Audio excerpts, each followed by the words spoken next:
সুপ্রিয় শিক্ষার্থীবৃন্দ, জয়পুরহাট সরকারি মহিলা কলেজ আয়োজিত নিয়মিত অনলাইন ক্লাসের আজকের ক্লাসে তোমাদের স্বাগত। উচ্চ মাধ্যমিক বাংলা ত্রয়োদশ অনলাইন ক্লাস। আজকে বাংলা দ্বিতীয় পত্রের আজকের ক্লাস নেব আমি। সপ্তম অধ্যায় পরিভাষা, টার্মিনোলজি। আমি তুলসীদাস মহন্ত, সহকারী অধ্যাপক বাংলা, জয়পুরহাট সরকারি মহিলা কলেজ, জয়পুরহাট।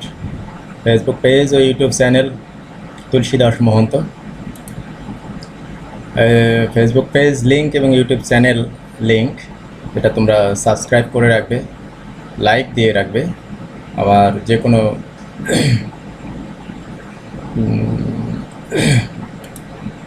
নোটিফিকেশন পাওয়ার জন্য। আমি যেটা বলে থাকি বরাবর ক্লাসের শুরুতে, করোনাকালীন বাস্তবতায় আমরা করণীয় স্বাস্থ্যবিধি অবশ্যই মেনে চলতে হবে, বরাবরের মতো কথা। কোনো প্রকারের অবহেলা কাম্য নয়, যা ইদানিং দৃশ্যমান হচ্ছে। এটা আসলে জানি না আমাদের কোন দিকে নিয়ে যাবে। আমরা অন্তত আমার শিক্ষার্থীরা, আমি মনে করি তোমরা সচেতন। তোমাদের মাধ্যমে তোমাদের পরিবার, প্রত্যেকটা পরিবার নিরাপদ থাকবে তোমাদের সচেতনতার উপর ভর করে। তোমাদের সচেতনতা সেখানে একটা ভূমিকা রাখবে বলে আমি আশা রাখি। সেই হেলাফেলা করার মতো সময়টা এখনও আসেনি আমাদের দেশে। এসএসসি পরীক্ষার্থী যারা আছো, তাদের একটা অভ্যেস করার পরামর্শ আমি দিব এখন থেকে, যে দীর্ঘ সময় মাস্ক পরে থাকার অভ্যেসটা গড়ে তুলতে হবে। কারণ যে কোনো সময় যদি আমরা পরীক্ষায় আসনে বসি, সেক্ষেত্রে পরীক্ষার 3 ঘন্টা, সামনে পিছনে কমপক্ষে 1 ঘন্টা, আধা ঘন্টা, 1 ঘন্টা, কারো কারো ক্ষেত্রে সেটা আরও বেশি মাস্ক পরে থাকতে হবে। এবং মাস্ক বিধিসম্মতভাবে পরে থাকা, লাগানো খোলা এরকম তো করা যাবে না। সেক্ষেত্রে দীর্ঘ সময় পরে থাকার অভ্যাসটা তোমাদের করতে হবে এখন থেকে। আমরা যাই ক্লাসের শুরুতেই। আজকে এটা আগেও একবার দেখিয়েছিলাম আমি, যে পড়াশোনার ক্ষেত্রে আমরা কী রকমটা ভাবি। 3টা রাস্তা দেখতে পাচ্ছি, একটা শর্টকাট, কিছুক্ষণ পর রাস্তাটার লক্ষ্য কোথায় শেষ হয়ে গিয়েছে। মুখস্থবিদ্যা একটা নির্দিষ্ট পরিবৃত্তে ঘোরাফেরা করে। আর আমরা দেখছি বুঝে পড়া সে দীর্ঘ পথ ধরে তোমাদেরকে স্বপ্নের পথে এগিয়ে নিয়ে যাবে তোমাকে হাত ধরে। অতএব আমরা বুঝে শুনেই পড়াশোনা করতে চাই, না মুখস্থবিদ্যা, না শর্টকাট। আমাদের আজকের পাঠ পরিচিতি। উচ্চ মাধ্যমিক বাংলা দ্বিতীয় পত্র, সপ্তম অধ্যায় পরিভাষা, শিখন ফল। আমরা এখান থেকে জানতে পারবো পরিভাষা কী, পরিভাষা ও শব্দের পার্থক্য, সাধারণ শব্দের পার্থক্য, পরিভাষা ও বিদেশি শব্দের পার্থক্য, পরিভাষার প্রয়োজনীয়তা, এবং আমরা প্রায়োগিক কিছু উদাহরণ দেখব।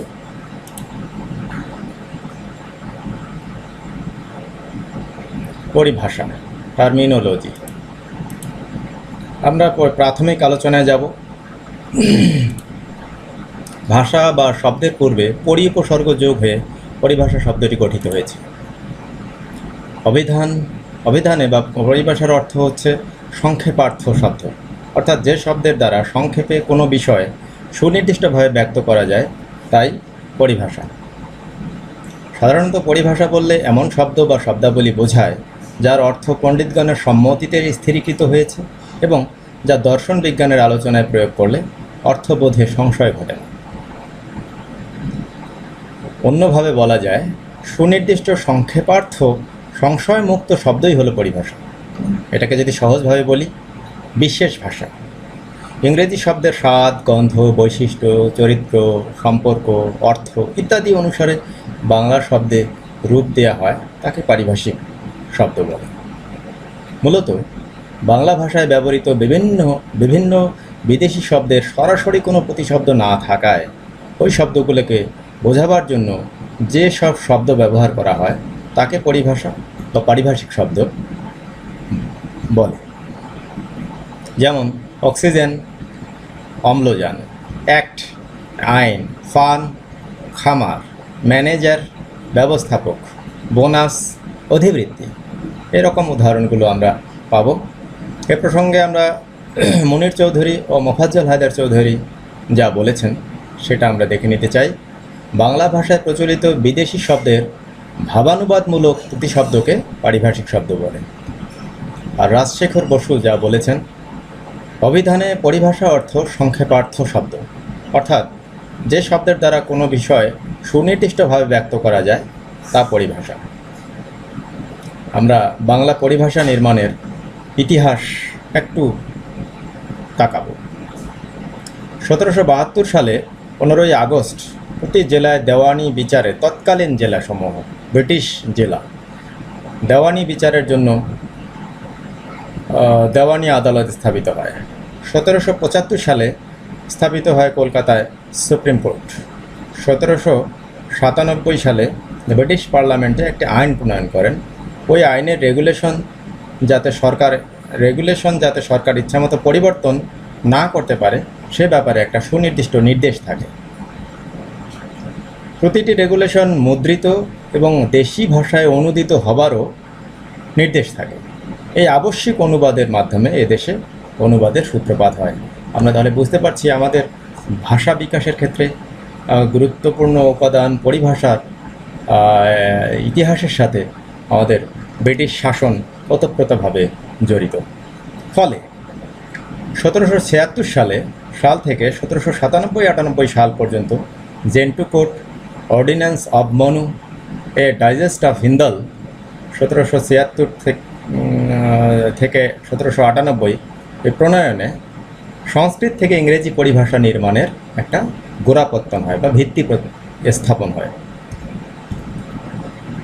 বাংলায় পরিভাষা নির্মাণের গোড়াপত্তন শুরু হয় 1784 সালে খ্রিস্টাব্দে। আমরা একটু আবার পিছনে তাকাই, আমরা সময়টা খেয়াল করি, আবার এখানে আসি। বাংলায় পরিভাষা নির্মাণের গোড়াপত্তন শুরু হয় 1784 খ্রিস্টাব্দে। কীভাবে? 1784 সালে জনাথন ডানকানের বই প্রকাশের মধ্য দিয়েই বাংলা পরিভাষার সূচনা হয়। এ ধারা অব্যাহত থাকে 1893 সাল পর্যন্ত।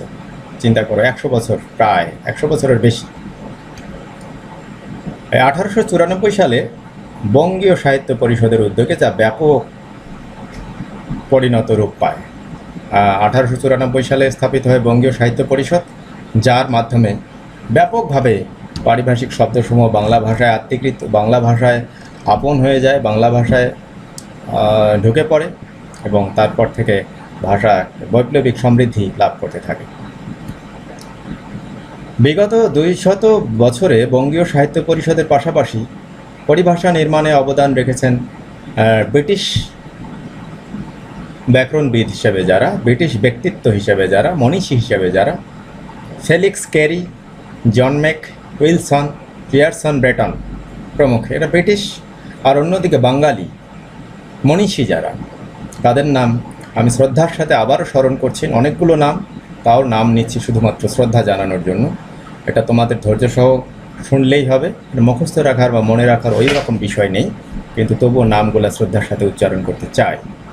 মনীষী, বাঙালি মনীষী অক্ষয় কুমার দত্ত, ঈশ্বরচন্দ্র বিদ্যাসাগর, বঙ্কিমচন্দ্র চট্টোপাধ্যায়, বিপিন বিহারী দাস, রাজেন্দ্রলাল মিত্র, রামেন্দ্র সুন্দর ত্রিবেদী, যোগেশচন্দ্র, ডক্টর রঘুবীর, বি.এন. শীল, সুনীতি কুমার চট্টোপাধ্যায়, বানান ভুল আছে, রাজশেখর বসু, রবীন্দ্রনাথ ঠাকুর, সুধীন্দ্রনাথ প্রমুখ ব্যক্তিত্বসমূহ, যাদের হাত ধরে পরিভাষা একটা বিকাশশীল পর্যায়ের ভিতর দিয়ে আজকের আধুনিক বাংলা রূপ নির্মিতি ঘটেছে। 1894। এখন আসি আমরা বাংলাদেশের পরিভাষা নির্মাণ, মানে ব্রিটিশ শাসনকাল পেরিয়ে যাওয়ার পর বাংলার 47 পরবর্তী ভাষা বিকাশের ক্ষেত্রে বাংলা ভাষার বা বাংলাদেশের পরিভাষা বিনির্মাণ কোন জায়গায়? 1947 সালে পূর্ব পাকিস্তান নামক রাষ্ট্র জন্মাবার পর শিশু রাষ্ট্রে ভাষা সংকট দেখা দেয়। 1948 সালে রাষ্ট্রভাষার প্রশ্নে জিন্নার দাম্ভিক ঘোষণা পূর্ববঙ্গবাসীদের মর্মাহত করে, যার পরিণতি 1952 সালের রক্তাক্ত ভাষা আন্দোলন এবং বাঙালি জাতীয়তাবাদে যথার্থ ভিত্তি তৈরি। আমরা জানি এটাই বাঙালি জাতীয়তাবাদের আনুষ্ঠানিক যথার্থ ভিত্তি স্থাপিত হয় এর ভিতর দিয়ে, এবং তারপরেই একটা বিকাশশীল ধারাবাহিক আন্দোলন সংগ্রামের ভিতর দিয়ে 1971 সালে বাঙালি জাতীয়তাবাদের ভিত্তিতে বাংলাদেশ নামক স্বাধীন সার্বভৌম রাষ্ট্র লাভ করি আমরা। যাই হোক, 1956 সালে পাক শাসকরা উর্দুর সঙ্গে বাংলাকে রাষ্ট্রভাষা হিসেবে স্বীকৃতি দিতে বাধ্য হয়। সেদিন বাঙালিরা ভাষার প্রশ্নে ছিল উত্তপ্ত, উদ্বেলিত। বাংলা অক্ষর, ভাষা ও ব্যাকরণকে সহজ করার জন্য বাঙালিরা দুটি সংস্থার জন্ম দেয়। সেই সময়ের কথা বলা হচ্ছে। বাংলা ভাষা পরিকল্পনায় এই দুটো প্রতিষ্ঠানেই মুখ্য ভূমিকা রাখে। মুখ্য বানানের দীর্ঘকার হবে। বাংলা একাডেমি 1955 সালে প্রতিষ্ঠিত এবং বাংলা উন্নয়ন বোর্ড 1963 সালে প্রতিষ্ঠিত। এদেশে পরিভাষা সম্পর্কিত চিন্তার সূত্রপাত ঘটায় এই দুটি প্রতিষ্ঠান। মোহাম্মদ আব্দুল হাইয়ের আমাদের পরিভাষা সমস্যায় সংস্কৃতের স্থান 1961 সালে প্রকাশিত এবং ডক্টর মোহাম্মদ শহীদুল্লাহ আমাদের পরিভাষা সমস্যা 1962 সালে প্রকাশিত প্রবন্ধ দুটি পরিভাষার ক্ষেত্রে বিশেষ ভূমিকা রাখে। বাংলাদেশে পরিভাষা প্রণয়নে এই তিনজন মনীষীর নাম সবসময় স্মরণযোগ্য, যেমন মোহাম্মদ আব্দুল হাই, ডক্টর মোহাম্মদ শহীদুল্লাহ ও সৈয়দ আলী আহসান। এই হলো বাংলাদেশের পরিভাষা নির্মাণের ইতিহাস, সংক্ষিপ্ত ইতিহাস। আমরা পরিভাষার বৈশিষ্ট্য জানবো এখন।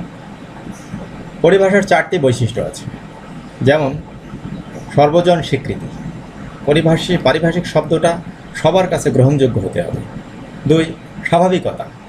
এর মূল ভাষাতেই যেমন প্রয়োগ হয়েছিল সেই যে প্রয়োগ, যে ভাব, যে ওই শব্দটার ওই ভাষার ওই শব্দটার যে প্রভাব ব্যক্তি মনে উচ্চারণের সাথে সাথে মস্তিষ্কে কাজ করে, সেটা পৃথিবীর যে কোনো ভাষার শব্দেই যেন একই রকমভাবে কাজ করে। এটাই হলো স্বাভাবিকতা। বিশিষ্টার্থ প্রয়োগ এবং সুনির্দিষ্ট যে অর্থে এই শব্দটি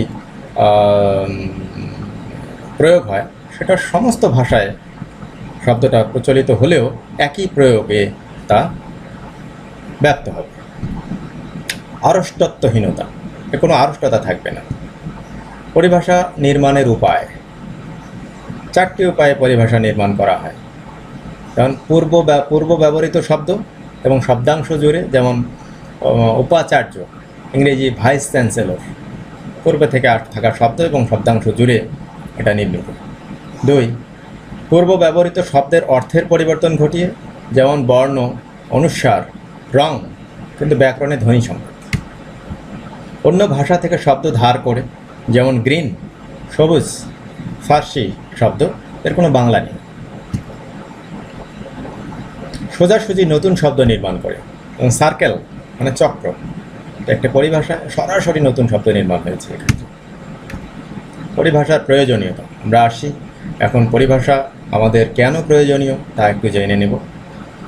বাংলা পরিভাষায় ব্যবহৃত বিভিন্ন বিদেশি শব্দের সরাসরি কোনো প্রতিশব্দ না থাকায় ওই শব্দগুলোকে বোঝাবার জন্য পারিভাষিক শব্দের প্রয়োজন আছে। জ্ঞান বিজ্ঞানের গুরুত্বপূর্ণ বিষয় অনুবাদের ক্ষেত্রে পরিভাষা অপরিহার্য। 3, পারিভাষিক শব্দ ভাষার গতিশীলতা বৃদ্ধি করে এবং সৌন্দর্য গুণ বৃদ্ধি করে। 4, পারিভাষিক শব্দের মাধ্যমে বাংলা ভাষার শব্দভাণ্ডার সমৃদ্ধ হয়, নিশ্চয়ই সমৃদ্ধ হয়। অফিস, আদালত, শিক্ষা প্রতিষ্ঠান ও অন্যান্য ক্ষেত্রে শব্দের ব্যাপক ব্যবহারের জন্য পারিভাষিক শব্দ অপরিহার্য। বিদেশি সাহিত্যের ভাব ও রস গ্রহণের ক্ষেত্রেও পারিভাষিক শব্দের প্রয়োজন অনস্বীকার্য। 7, পারিভাষিক শব্দ ভাষায় শব্দ সংখ্যা হবে, এটা সংখ্যা হয়ে গেছে, বানান ভুল আছে। পারিভাষিক শব্দ ভাষায় শব্দ সংখ্যা বৃদ্ধি করে, ভাষার প্রকাশ ক্ষমতার উৎকর্ষ সাধন করে। এছাড়া অনুবাদের ক্ষেত্রে যথাযথ শব্দের দুষ্প্রাপ্যতার সমাধানে সহায়ক ভূমিকা পালন করে। অনুবাদের ক্ষেত্রটা আগেও একটু বলেছি। তো পারিভাষিক শব্দ আমরা বুঝতেই পারছি কীভাবে আমাদের ভাষার বিকাশের ক্ষেত্রে প্রয়োজনীয়। আর আমরা জানি আমাদের সংস্কৃতি ভাষাভিত্তিক সংস্কৃতি, বাঙালি সংস্কৃতি, এটার সাথে খুবই জড়িত। সমস্ত আবেগ জড়িয়ে আমাদের ভাষা আমাদের জাতিকে সামনের দিকে নিয়ে যায়। ভাষার বিকাশ, জাতির বিকাশ যেন সমান্তরাল, সেই জায়গায় আমাদের ভাষার বিকাশে এই পরিভাষা ব্যাকরণের এই টার্মটা আমাদের গুরুত্বের সাথে জানতে হবে, এর প্রয়োজনীয়তা অনেক। এখন আমরা আসছি একটা জিনিস জানবো, পরিভাষা এবং বিদেশি শব্দের পার্থক্য। আমাদের মনে হয় যে ইংরেজি অনেক শব্দ, যেমন প্রিন্সিপাল একটা শব্দ, এর মানে হচ্ছে অধ্যক্ষ, মনে হতে পারে এটা তো ইংরেজি শব্দ, কিন্তু না, এটা পরিভাষা। আমরা সেই জিনিসটাই জানবো যে বিদেশি শব্দ আর পরিভাষা পার্থক্য আছে। যেমন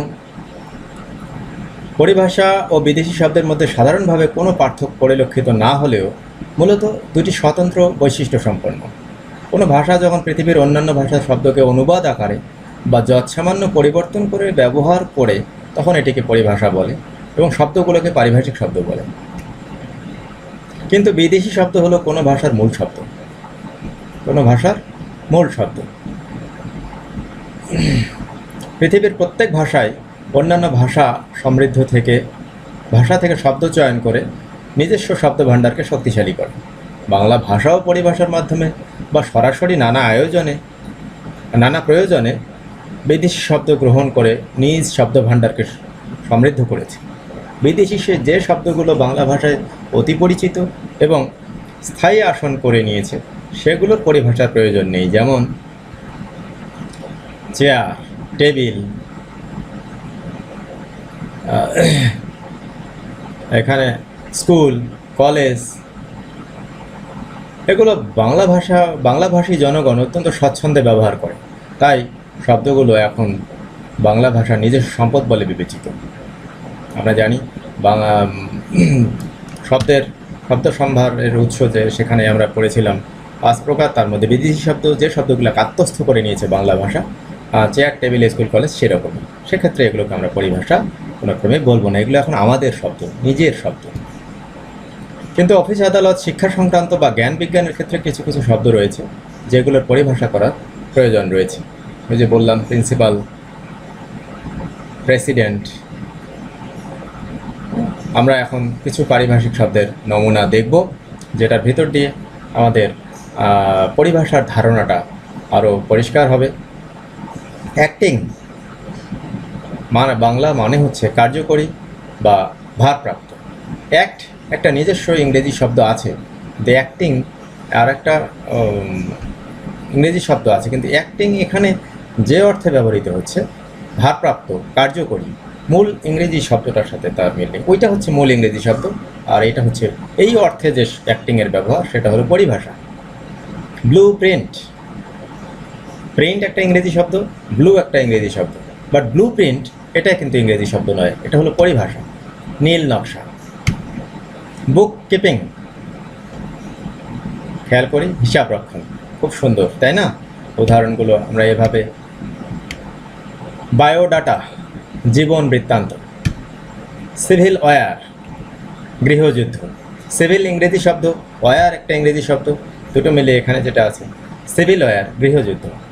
লিপ ইয়ার, অধিবর্ষ। গেজেটেড, ঘোষিত।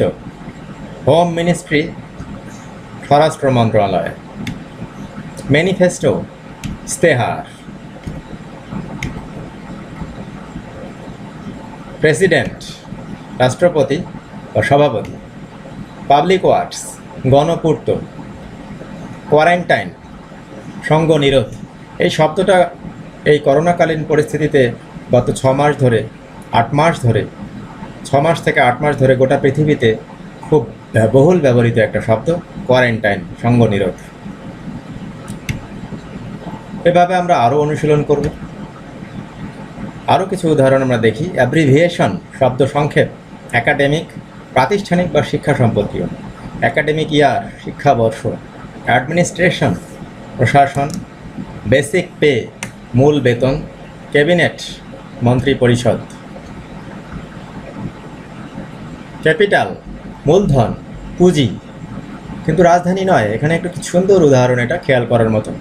ক্যাপিটাল যখন তুমি রাজধানী অর্থে ব্যবহার করবে তখন শব্দটা ইংরেজি শব্দ। ক্যাপিটাল যখন তুমি মূলধন বা পুঁজি অর্থে ব্যবহার করবে তখন সেটা কিন্তু পরিভাষা। নিশ্চয়ই এই উদাহরণটা তোমাদের পরিভাষা এবং বিদেশি শব্দের পার্থক্য অনুধাবনের আরও একটা ভালো উদাহরণ।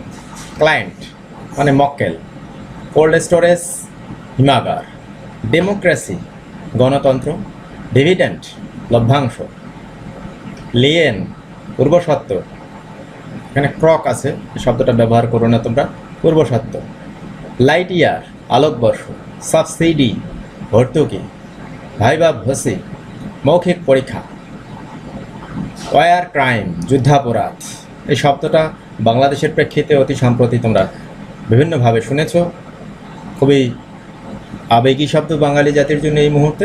ওয়ার ক্রাইম যুদ্ধাপরাধ, এক্স রে রঞ্জন রশ্মি। তোমাদের এই ক্ষেত্রে যে পরামর্শটা আমি দিব, এভাবে আমরা বই অনুসরণ করে আরও অনেক উদাহরণ দেখব, বইয়ে একবার দেখব, আশা করি তোমাদের পরিভাষা খুব সহজে অনুধাবন করতে পারবে, বুঝতে পারবে।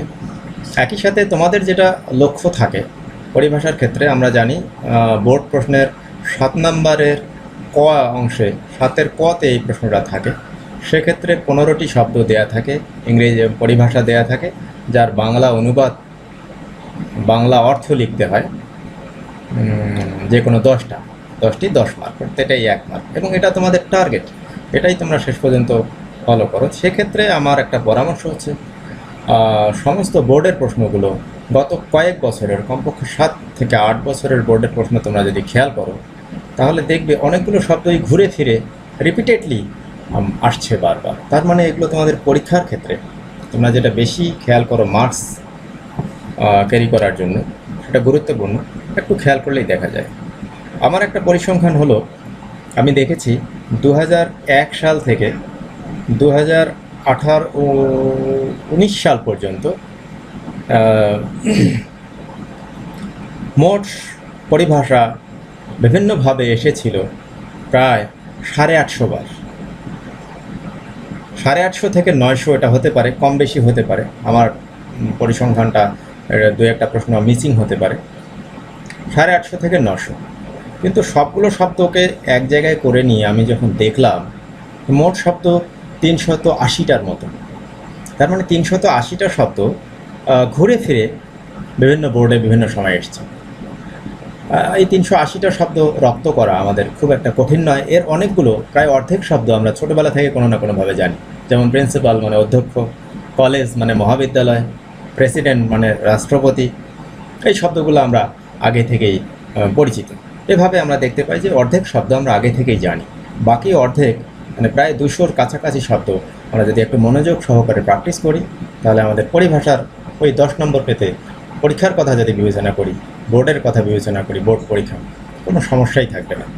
তো আশা করি তোমরা এইভাবে ফলো করবে, এবং বই আরও বেশি, অথচ বইয়ের উদাহরণে কিন্তু প্রায় 1500 থেকে 1700-1800 পরিভাষার উদাহরণ দেওয়া আছে। এতগুলো তোমাদের কারো পক্ষে, আমি চাইবো তোমরা সবাই সবগুলো একবার পড়বে, অনুধাবনের চেষ্টা করবে, আত্মস্থ করার চেষ্টা করবে, এবং ধারণ করবে এবং প্রয়োগ করবে ভবিষ্যৎ জীবনে কথাবার্তা চলায় ফেরায়। আর পরীক্ষার কথা বিবেচনা করে যাদের এতগুলো চর্চা করা অসুবিধা, তারা অন্তত ওইভাবে বোর্ড বিবেচনা করলে সেক্ষেত্রে প্রায় 380টার মতো শব্দ প্র্যাকটিস করলে, যার অর্ধেক তোমাদের ইতিমধ্যে জানা, সেক্ষেত্রে অতিরিক্ত 200 এভাবে প্র্যাকটিস করলে তোমরা ভালো ফল লাভ করবে বলে আমার বিশ্বাস। তো সবাই ভালো থাকবে, ধন্যবাদ সবাইকে। স্বাস্থ্যবিধি মেনে চলি, পরিবার ও দেশ সুস্থ রাখি।